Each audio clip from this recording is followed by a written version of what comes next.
A bolo tie is a type of necktie that includes a piece of cord or braided leather with a piece of artwork connected as its centerpiece. An upcoming workshop is connecting the history of Indigenous peoples' beadwork with fashion items of today. The bolo tie workshop is happening this Saturday at the Manitoba Crafts Museum and Library. And joining us now is Metis bead artist Margaret Firlotte. Good morning, Margaret. Morning. Thank you so much for joining us. Now, you brought some incredible pieces with you this morning, all handmade by you, which is great, except for this piece, which is a historical artifact. Tell us a little bit about this cushion.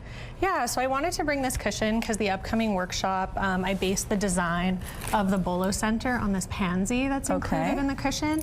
And so Tracy Turner, the curator at Seven Oaks Museum, she graciously loaned me this pillow. I want to just lift it a little bit so people get an idea of what this looks like. Yeah.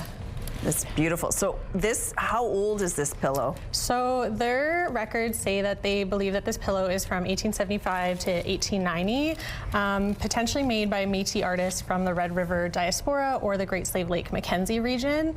And it was owned by one of the Inkster women who lived in the Seven Oaks house, Harriet Inkster McKay.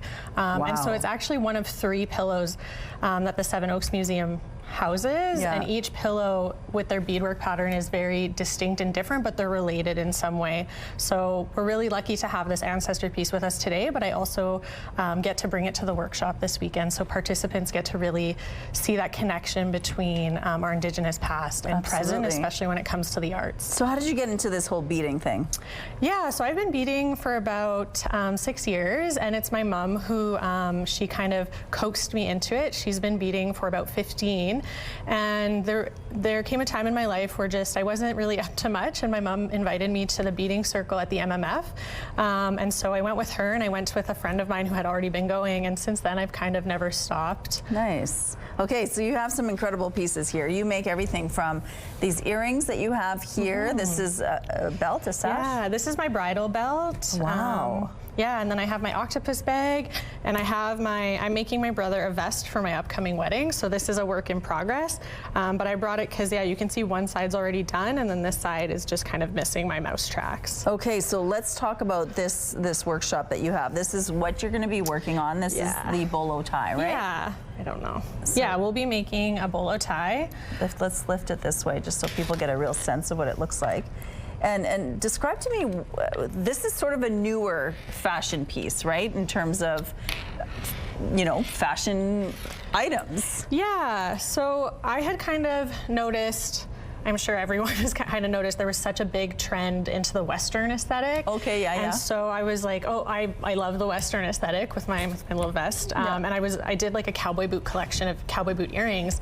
And I also noticed too with my own beadwork items, I was getting a lot of comments from male identifying people that there wasn't enough items that they could buy from me for those people who just aren't comfortable with earrings or maybe don't have their ears pierced. And so I was kind of thinking of maybe more of a gender neutral item to make. So if someone wants to make this, because we're almost out of time already, if they want to participate in the workshop, well, what do they need to do?